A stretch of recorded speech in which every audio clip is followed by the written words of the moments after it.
ॐ श्रीगणेशाय नमः। अथ श्रीगणपति मंगल मालिका स्तोत्रम्। श्रीकण्ठ प्रेमपुत्राय गौरी वामाङ्गवासिने 32 रूपयुक्ताय श्रीगणेशाय मङ्गलम्। आदिपूज्याय देवाय दन्तमोदकधारिणे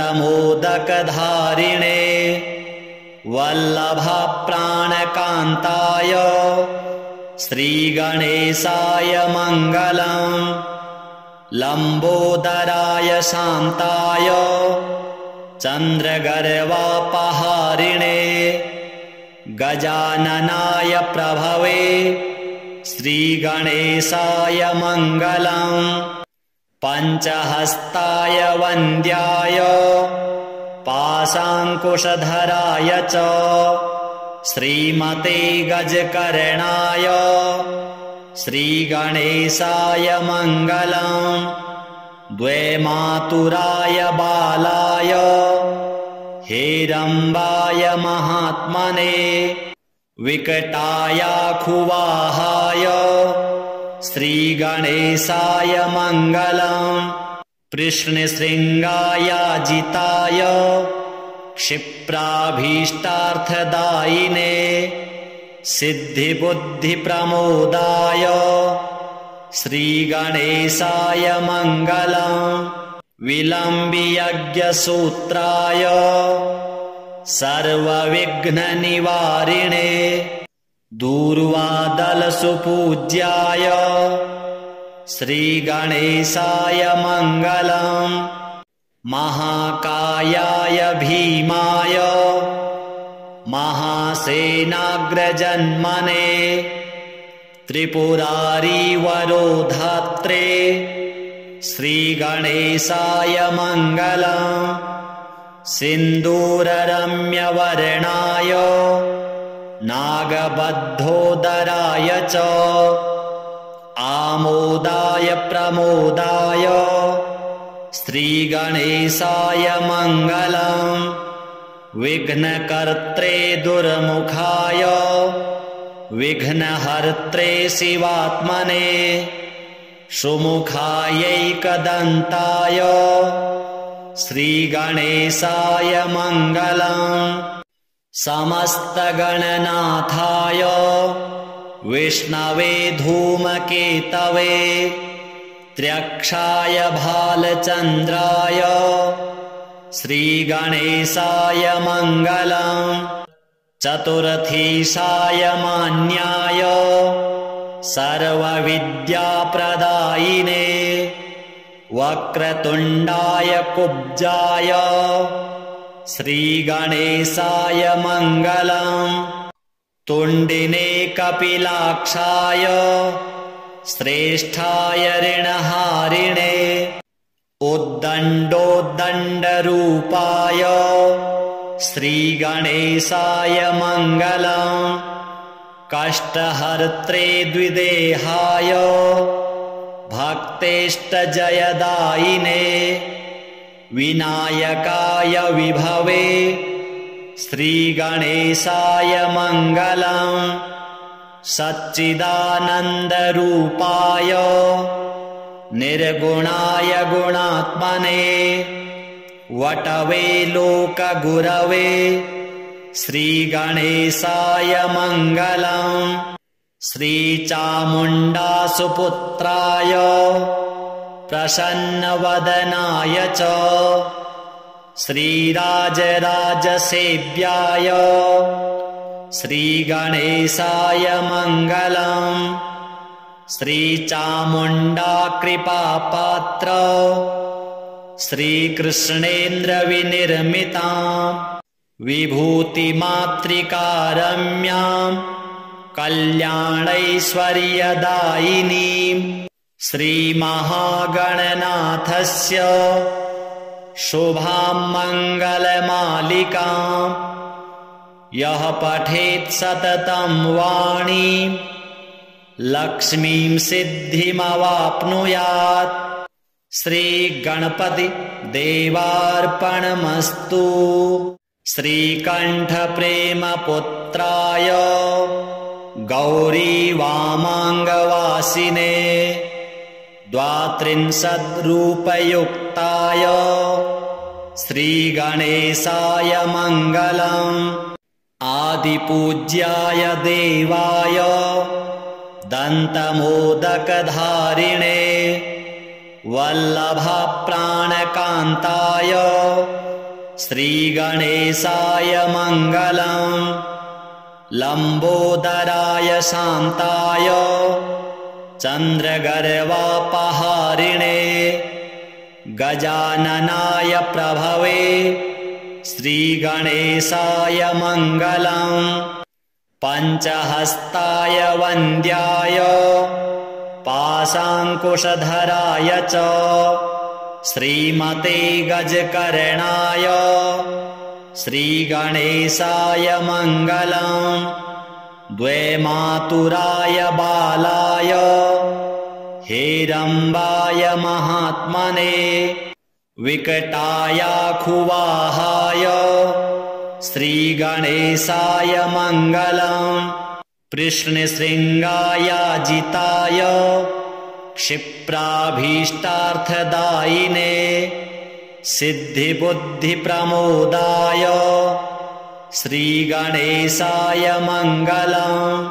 विलम्बियज्ञसूत्राय सर्वविघ्ननिवारिणे दूर्वादलसुपूज्याय श्रीगणेशाय मङ्गलम्। महाकायाय भीमाय महासेनाग्रजन्मने त्रिपुरारिवरोधात्रे श्रीगणेशाय मङ्गलम्। सिन्दूररम्यवर्णाय नागबद्धोदराय च आमोदाय प्रमोदाय श्रीगणेशाय मङ्गलम्। विघ्नकर्त्रे दुर्मुखाय विघ्नहर्त्रे शिवात्मने सुमुखायैकदन्ताय श्रीगणेशाय मङ्गलम्।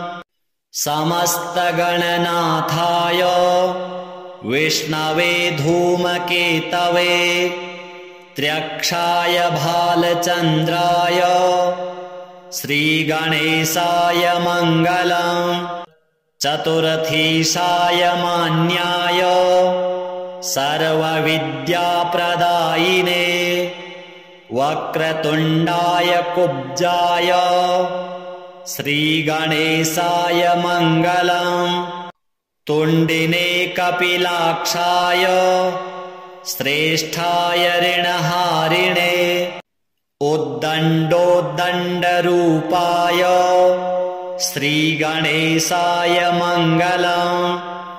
कष्टहर्त्रे द्विदेहाय भक्तेष्टजयदायिने विनायकाय विभवे श्रीगणेशाय मङ्गलम्। सच्चिदानन्दरूपाय निर्गुणाय गुणात्मने वटवे लोकगुरवे श्रीगणेशाय मङ्गलम्। श्रीचामुण्डासुपुत्राय प्रसन्नवदनाय च श्रीराजराजसेव्याय श्रीगणेशाय मङ्गलम्। श्रीचामुण्डाकृपापात्र श्रीकृष्णेन्द्रविनिर्मिताम् विभूतिमातृकारम्याम् कल्याणैश्वर्यदायिनीम् श्रीमहागणनाथस्य शुभां मङ्गलमालिकाम् यः पठेत् सततं वाणीं लक्ष्मीं सिद्धिमवाप्नुयात्। श्रीगणपति देवार्पणमस्तु। श्रीकण्ठप्रेमपुत्राय गौरीवामाङ्गवासिने 32रूपयुक्ताय श्रीगणेशाय मङ्गलम्। आदिपूज्याय देवाय दन्तमोदकधारिणे वल्लभप्राणकान्ताय श्रीगणेशाय मङ्गलम्। लम्बोदराय शान्ताय चन्द्रगर्वापहारिणे गजाननाय प्रभवे श्रीगणेशाय मङ्गलम्। पञ्चहस्ताय वन्द्याय पाशाङ्कुशधराय च श्रीमते गजकर्णाय श्रीगणेशाय मङ्गलम्। द्वैमातुराय बालाय हेरम्बाय महात्मने विकटायाखुवाहाय श्रीगणेशाय मङ्गलम्। कृष्णशृङ्गायाजिताय क्षिप्राभीष्टार्थदायिने सिद्धिबुद्धिप्रमोदाय श्रीगणेशाय मङ्गलम्। विलम्बियज्ञसूत्राय सर्वविघ्ननिवारिणे दूर्वादलसुपूज्याय श्रीगणेशाय मङ्गलम्। महाकायाय भीमाय महासेनाग्रजन्मने त्रिपुरारिवरोधात्रे श्रीगणेशाय मङ्गलम्। सिन्दूररम्यवर्णाय नागबद्धोदराय च आमोदाय प्रमोदाय श्रीगणेशाय मङ्गलम्। विघ्नकर्त्रे दुर्मुखाय विघ्नहर्त्रे शिवात्मने सुमुखायैकदन्ताय श्रीगणेशाय मङ्गलम्। समस्तगणनाथाय विष्णवे धूमकेतवे त्र्यक्षाय भालचन्द्राय श्रीगणेशाय मङ्गलम्। चतुरथीशाय मान्याय सर्वविद्याप्रदायिने वक्रतुण्डाय कुब्जाय श्रीगणेशाय मङ्गलम्। तुण्डिने कपिलाक्षाय श्रेष्ठाय ऋणहारिणे उद्दण्डोद्दण्डरूपाय श्रीगणेशाय मङ्गलम्। कष्टहर्त्रे द्विदेहाय भक्तेष्टजयदायिने विनायकाय विभवे श्रीगणेशाय मङ्गलम्। सच्चिदानन्दरूपाय निर्गुणाय गुणात्मने वटवे लोकगुरवे श्रीगणेशाय मङ्गलम्। श्रीचामुण्डासुपुत्राय प्रसन्नवदनाय च श्रीराजराजसेव्याय श्रीगणेशाय मङ्गलम्। श्रीचामुण्डाकृपापात्र श्रीकृष्णेन्द्रविनिर्मिताम् विभूतिमातृकारम्याम् कल्याणैश्वर्यदायिनीम् श्रीमहागणनाथस्य शुभां मङ्गलमालिकाम् यः पठेत् सततं वाणीं लक्ष्मीं सिद्धिमवाप्नुयात्। श्रीगणपति देवार्पणमस्तु। श्रीकण्ठप्रेमपुत्राय गौरीवामाङ्गवासिने 32रूपयुक्ताय श्रीगणेशाय मङ्गलम्। आदिपूज्याय देवाय दन्तमोदकधारिणे वल्लभप्राणकान्ताय श्रीगणेशाय मङ्गलम्। लम्बोदराय शान्ताय चन्द्रगर्वापहारिणे गजाननाय प्रभवे श्रीगणेशाय मङ्गलम्। पञ्चहस्ताय वन्द्याय पाशाङ्कुशधराय च श्रीमते गजकर्णाय श्रीगणेशाय मङ्गलम्। द्वैमातुराय बालाय हेरम्बाय महात्मने विकटायाखुवाहाय श्रीगणेशाय मङ्गलम्। कृष्णशृङ्गायाजिताय क्षिप्राभीष्टार्थदायिने सिद्धिबुद्धिप्रमोदाय श्रीगणेशाय मङ्गलम्। विलम्बियज्ञसूत्राय सर्वविघ्ननिवारिणे दूर्वादलसुपूज्याय श्रीगणेशाय मङ्गलम्। महाकायाय भीमाय महासेनाग्रजन्मने त्रिपुरारीवरोधात्रे श्रीगणेशाय मङ्गलम्। सिन्दूररम्यवर्णाय नागबद्धोदराय च आमोदाय प्रमोदाय श्रीगणेशाय मङ्गलम्। विघ्नकर्त्रे दुर्मुखाय विघ्नहर्त्रे शिवात्मने सुमुखायैकदन्ताय श्रीगणेशाय मङ्गलम्। समस्तगणनाथाय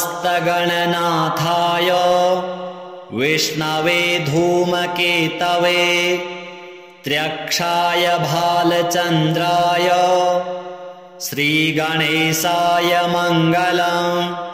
चतुरथीशाय मान्याय सर्वविद्याप्रदायिने वक्रतुण्डाय कुब्जाय श्रीगणेशाय मङ्गलम्। तुण्डिने कपिलाक्षाय श्रेष्ठाय ऋणहारिणे उद्दण्डोद्दण्डरूपाय श्रीगणेशाय मङ्गलम्। कष्टहर्त्रे द्विदेहाय भक्तेष्टजयदायिने विनायकाय विभवे श्रीगणेशाय मङ्गलम्। सच्चिदानन्दरूपाय निर्गुणाय गुणात्मने वटवे लोकगुरवे श्रीगणेशाय मङ्गलम्। श्रीचामुण्डासुपुत्राय प्रसन्नवदनाय च श्रीराजराजसेव्याय श्रीगणेशाय मङ्गलम्। श्रीचामुण्डाकृपापात्र श्रीकृष्णेन्द्रविनिर्मिता विभूतिमातृकारम्यां कल्याणैश्वर्यदायिनीं श्रीमहागणनाथस्य शुभां मङ्गलमालिकाम् यः पठेत् सततं वाणीं लक्ष्मीं सिद्धिमवाप्नुयात्। श्रीगणपति देवार्पणमस्तु। श्रीकण्ठप्रेमपुत्राय गौरी वामाङ्गवासिने द्वात्रिंशद्रूपयुक्ताय श्रीगणेशाय मङ्गलम्। आदिपूज्याय देवाय दन्तमोदकधारिणे वल्लभप्राणकान्ताय श्रीगणेशाय मङ्गलम्। लम्बोदराय शान्ताय चन्द्रगर्वापहारिणे गजाननाय प्रभवे श्रीगणेशाय मङ्गलम्। पञ्चहस्ताय वन्द्याय पाशाङ्कुशधराय च श्रीमते गजकर्णाय श्रीगणेशाय मङ्गलम्। द्वैमातुराय बालाय हेरम्बाय महात्मने विकटायाखुवाहाय श्रीगणेशाय मङ्गलम्। कृष्णशृङ्गायाजिताय क्षिप्राभीष्टार्थदायिने सिद्धिबुद्धिप्रमोदाय श्रीगणेशाय मङ्गलम्। विलम्बियज्ञसूत्राय सर्वविघ्ननिवारिणे दूर्वादलसुपूज्याय श्रीगणेशाय मङ्गलम्। महाकायाय भीमाय महासेनाग्रजन्मने त्रिपुरारिवरोधात्रे श्रीगणेशाय मङ्गलम्। सिन्दूररम्यवर्णाय नागबद्धोदराय च आमोदाय प्रमोदाय श्रीगणेशाय मङ्गलम्। विघ्नकर्त्रे दुर्मुखाय विघ्नहर्त्रे शिवात्मने सुमुखायैकदन्ताय श्रीगणेशाय मङ्गलम्। समस्तगणनाथाय विष्णवे धूमकेतवे त्र्यक्षाय भालचन्द्राय श्रीगणेशाय मङ्गलम्। चतुरथीशाय मान्याय सर्वविद्याप्रदायिने वक्रतुण्डाय कुब्जाय श्रीगणेशाय मङ्गलम्। तुण्डिने कपिलाक्षाय श्रेष्ठाय ऋणहारिणे उद्दण्डोद्दण्डरूपाय श्रीगणेशाय मङ्गलम्।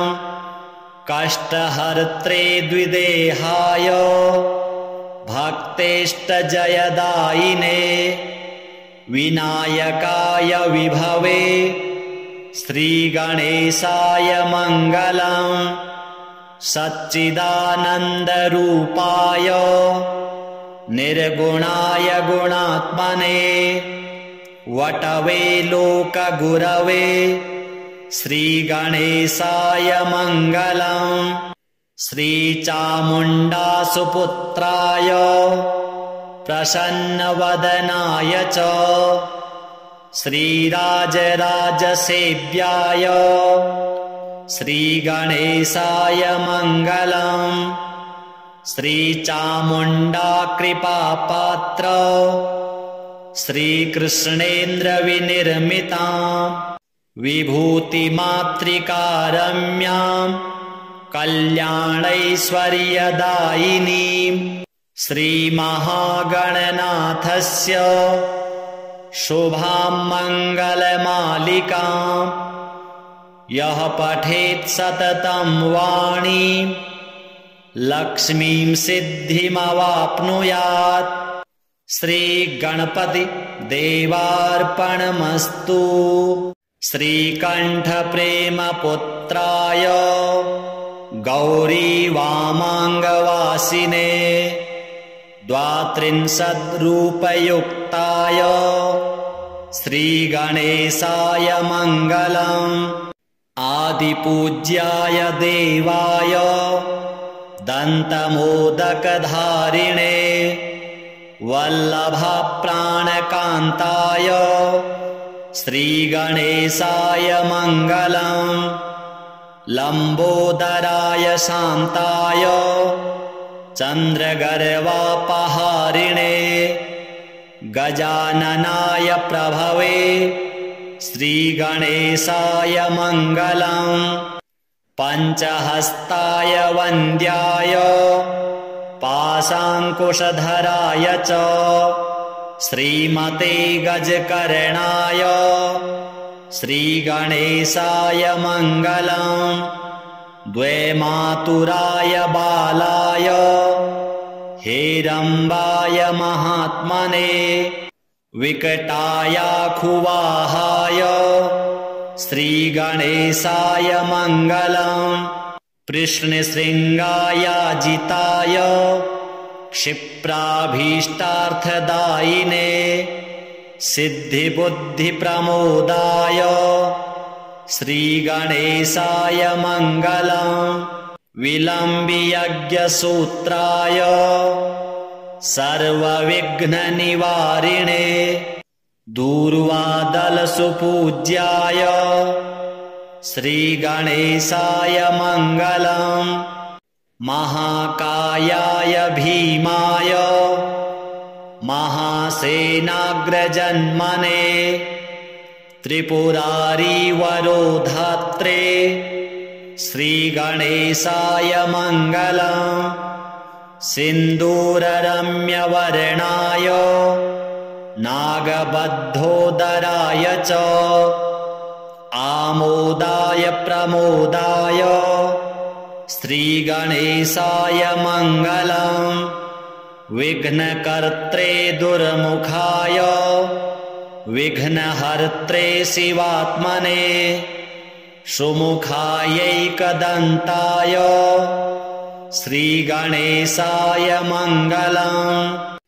समस्तगणनाथाय विष्णवे धूमकेतवे त्र्यक्षाय भालचन्द्राय श्रीगणेशाय मङ्गलम्। चतुरथीशाय मान्याय सर्वविद्याप्रदायिने वक्रतुण्डाय कुब्जाय श्रीगणेशाय मङ्गलम्। तुण्डिने कपिलाक्षाय श्रेष्ठाय ऋणहारिणे उद्दण्डोद्दण्डरूपाय श्रीगणेशाय मङ्गलम्। कष्टहर्त्रे द्विदेहाय भक्तेष्टजयदायिने विनायकाय विभवे श्रीगणेशाय मङ्गलम्। सच्चिदानन्दरूपाय निर्गुणाय गुणात्मने वटवे लोकगुरवे श्रीगणेशाय मङ्गलम्। श्रीचामुण्डासुपुत्राय प्रसन्नवदनाय च श्रीराजराजसेव्याय श्रीगणेशाय मङ्गलम्।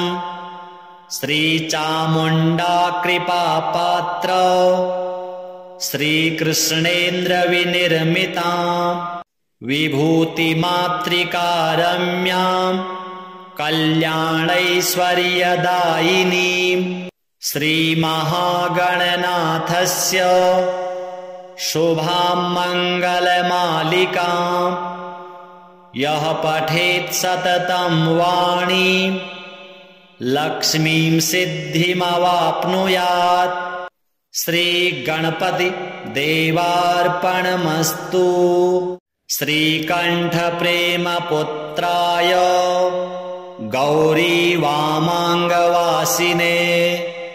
द्वात्रिंशद्रूपयुक्ताय श्रीगणेशाय मङ्गलम्।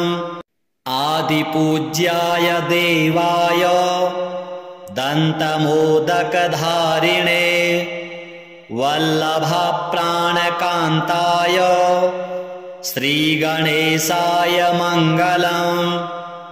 लम्बोदराय शान्ताय चन्द्रगर्वापहारिणे गजाननाय प्रभवे श्रीगणेशाय मङ्गलम्।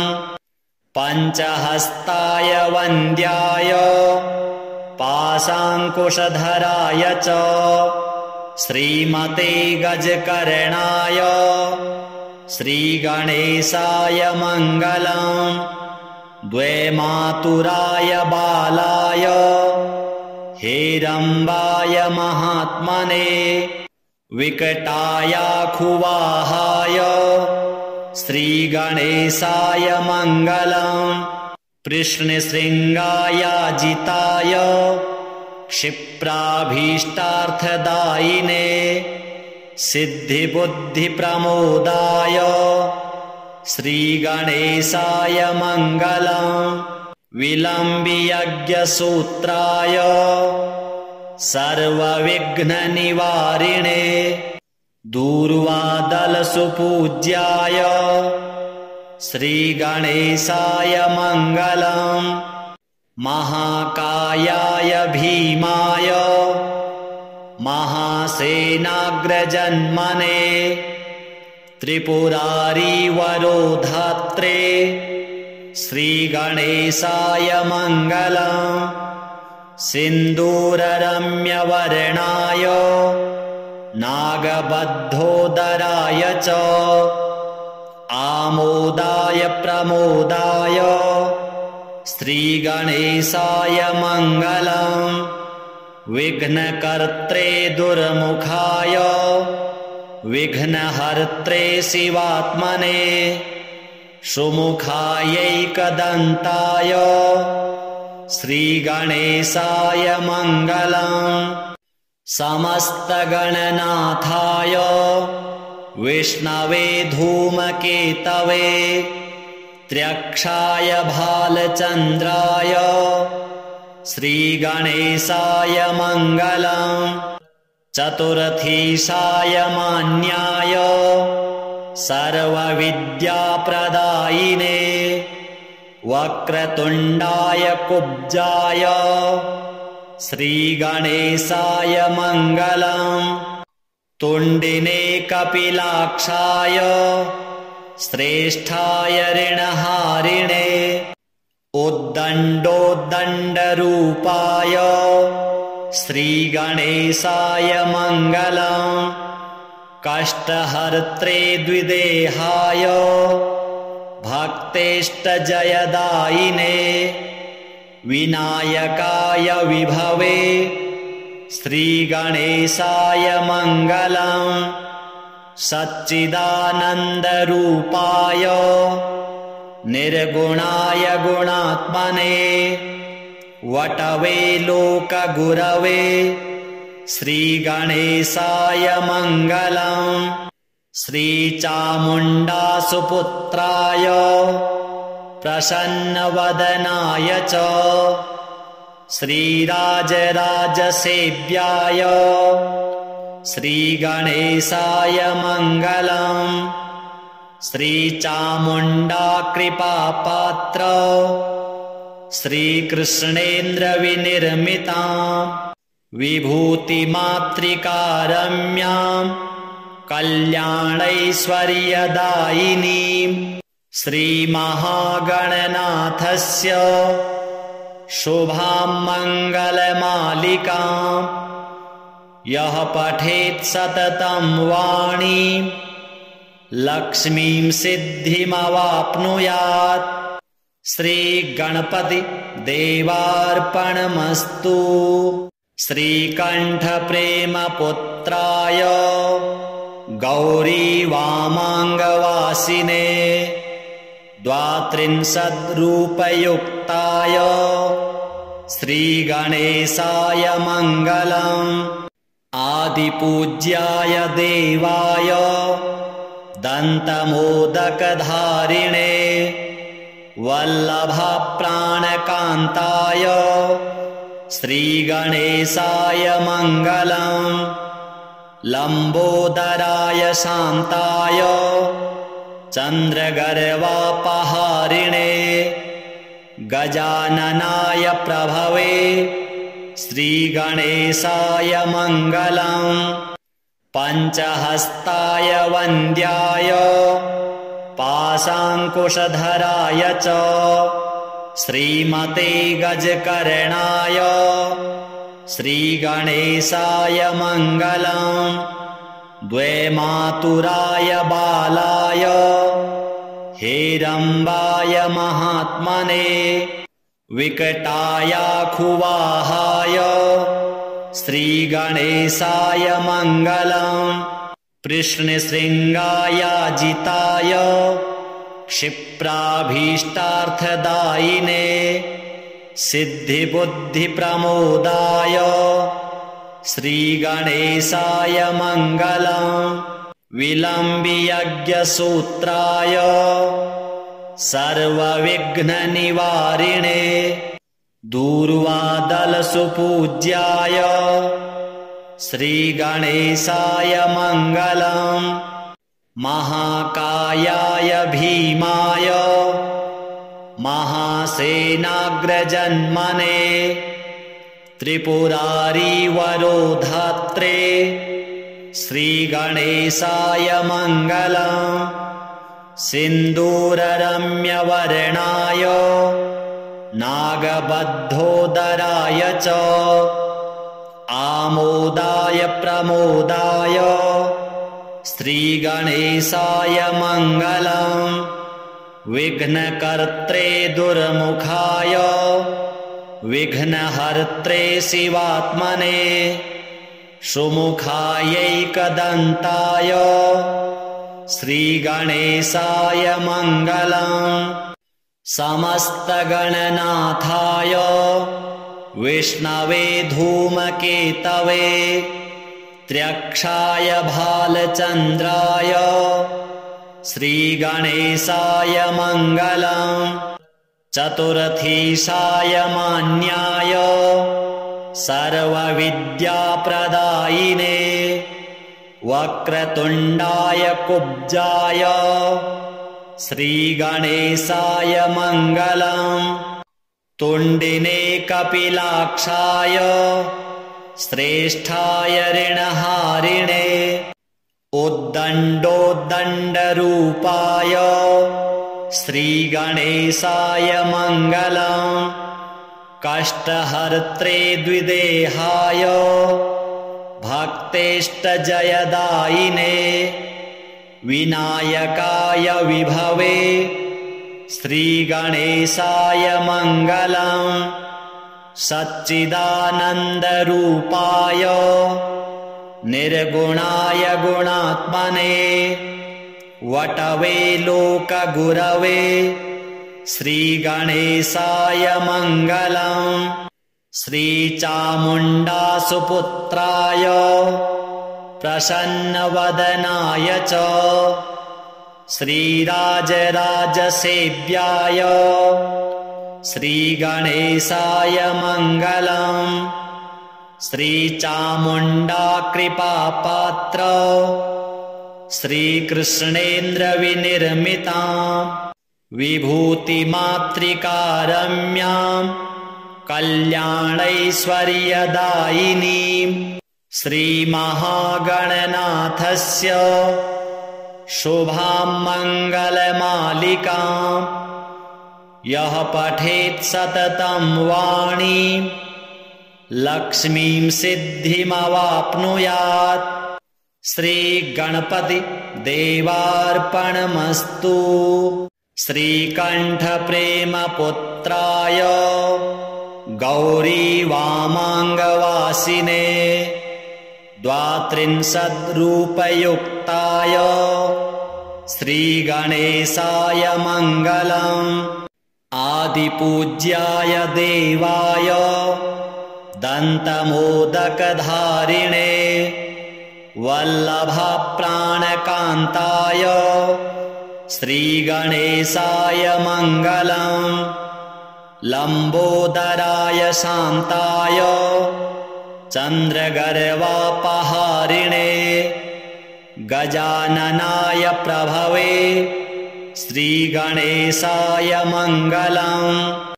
पञ्चहस्ताय वन्द्याय पाशाङ्कुशधराय च श्रीमते गजकर्णाय श्रीगणेशाय मङ्गलम्। द्वैमातुराय बालाय हेरम्बाय महात्मने विकटायाखुवाहाय श्रीगणेशाय मङ्गलम्। कृष्णशृङ्गायाजिताय क्षिप्राभीष्टार्थदायिने सिद्धिबुद्धिप्रमोदाय श्रीगणेशाय मङ्गलम्। विलम्बियज्ञसूत्राय सर्वविघ्ननिवारिणे दूर्वादलसुपूज्याय श्रीगणेशाय मङ्गलम्। महाकायाय भीमाय महासेनाग्रजन्मने त्रिपुरारिवरोधात्रे श्रीगणेशाय मङ्गलम्। सिन्दूररम्यवर्णाय नागबद्धोदराय च आमोदाय प्रमोदाय श्रीगणेशाय मङ्गलम्। विघ्नकर्त्रे दुर्मुखाय विघ्नहर्त्रे शिवात्मने सुमुखायैकदन्ताय श्रीगणेशाय मङ्गलम्। समस्तगणनाथाय विष्णवे धूमकेतवे त्र्यक्षाय भालचन्द्राय श्रीगणेशाय मङ्गलम्। चतुरथीशाय मान्याय सर्वविद्याप्रदायिने वक्रतुण्डाय कुब्जाय श्रीगणेशाय मङ्गलम्। तुण्डिने कपिलाक्षाय श्रेष्ठाय ऋणहारिणे उद्दण्डोद्दण्डरूपाय श्रीगणेशाय मङ्गलम्। कष्टहर्त्रे द्विदेहाय भक्तेष्टजयदायिने विनायकाय विभवे श्रीगणेशाय मङ्गलम्। सच्चिदानन्दरूपाय निर्गुणाय गुणात्मने वटवे लोकगुरवे श्रीगणेशाय मङ्गलम्।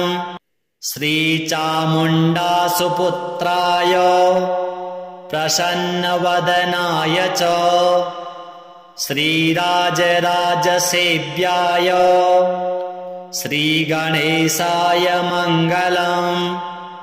श्रीचामुण्डाकृपापात्र श्रीकृष्णेन्द्रविनिर्मिताम् विभूतिमातृकारम्याम् कल्याणैश्वर्यदायिनीम् श्रीमहागणनाथस्य शुभां मङ्गलमालिकाम् यः पठेत् सततं वाणीं लक्ष्मीं सिद्धिमवाप्नुयात्। श्रीगणपति देवार्पणमस्तु। श्रीकण्ठप्रेमपुत्राय गौरीवामाङ्गवासिने द्वात्रिंशद्रूपयुक्ताय श्रीगणेशाय मङ्गलम्। आदिपूज्याय देवाय दन्तमोदकधारिणे वल्लभप्राणकान्ताय श्रीगणेशाय मङ्गलम् लम्बोदराय शान्ताय चन्द्रगर्वापहारिणे गजाननाय प्रभवे श्रीगणेशाय मङ्गलम् पञ्चहस्ताय वन्द्याय पाशाङ्कुशधराय च श्रीमते गजकर्णाय श्रीगणेशाय मङ्गलम् द्वैमातुराय बालाय हेरम्बाय महात्मने विकटायाखुवाहाय श्रीगणेशाय मङ्गलम् कृष्णशृङ्गायाजिताय क्षिप्राभीष्टार्थदायिने सिद्धिबुद्धिप्रमोदाय श्रीगणेशाय मङ्गलम् विलम्बियज्ञसूत्राय सर्वविघ्ननिवारिणे दूर्वादलसुपूज्याय श्रीगणेशाय मङ्गलम् महाकायाय भीमाय महासेनाग्रजन्मने त्रिपुरारिवरोधात्रे श्रीगणेशाय मङ्गलम् सिन्दूररम्यवर्णाय नागबद्धोदराय च आमोदाय प्रमोदाय श्रीगणेशाय मङ्गलम् विघ्नकर्त्रे दुर्मुखाय विघ्नहर्त्रे शिवात्मने सुमुखायैकदन्ताय श्रीगणेशाय मङ्गलम् समस्तगणनाथाय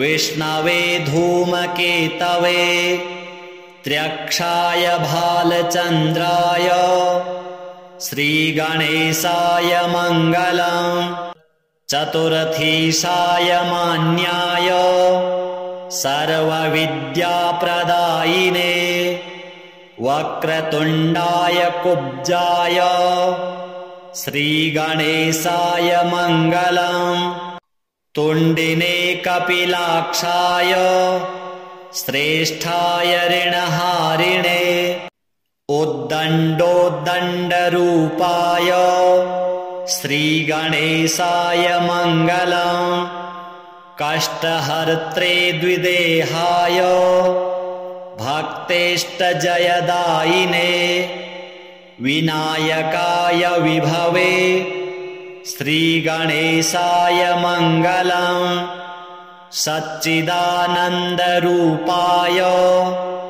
निर्गुणाय गुणात्मने वटवे लोकगुरवे श्रीगणेशाय मङ्गलम् श्रीचामुण्डासुपुत्राय प्रसन्नवदनाय च श्रीराजराजसेव्याय श्रीगणेशाय मङ्गलम् श्रीचामुण्डाकृपापात्र श्रीकृष्णेन्द्रविनिर्मिताम् विभूतिमातृकारम्याम् कल्याणैश्वर्यदायिनीम् श्रीमहागणनाथस्य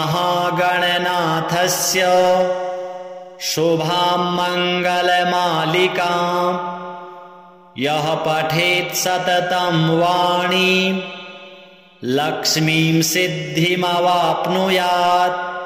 श्रीगणपति देवार्पणमस्तु। श्रीकण्ठप्रेमपुत्राय गौरीवामाङ्गवासिने द्वात्रिंशद्रूपयुक्ताय श्रीगणेशाय मङ्गलम् आदिपूज्याय देवाय दन्तमोदकधारिणे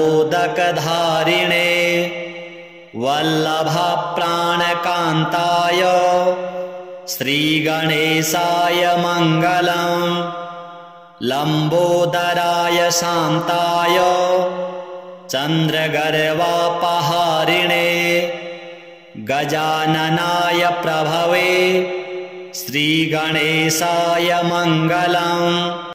पञ्चहस्ताय वन्द्याय पाशाङ्कुशधराय च श्रीमते गजकर्णाय श्रीगणेशाय मङ्गलम्।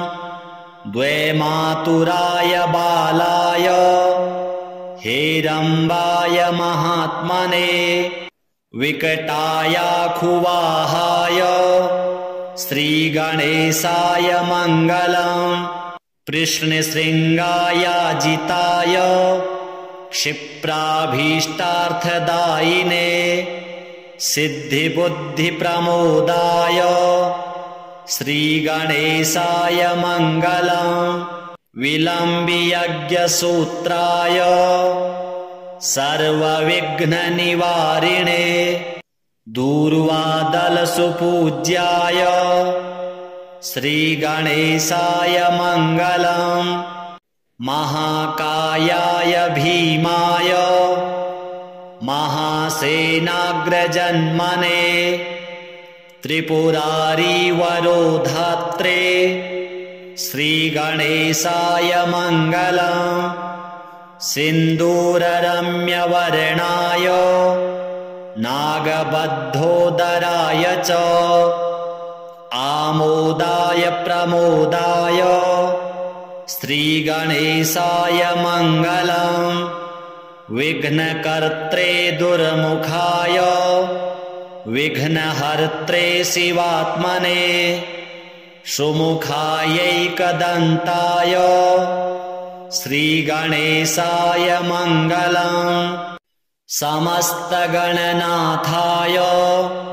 विष्णवे धूमकेतवे त्र्यक्षाय भालचन्द्राय श्रीगणेशाय मङ्गलम्।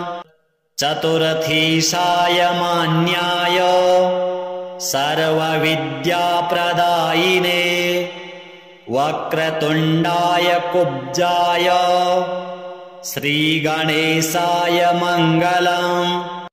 तुण्डिने कपिलाक्षाय श्रेष्ठाय ऋणहारिणे उद्दण्डोद्दण्डरूपाय श्रीगणेशाय मङ्गलम्।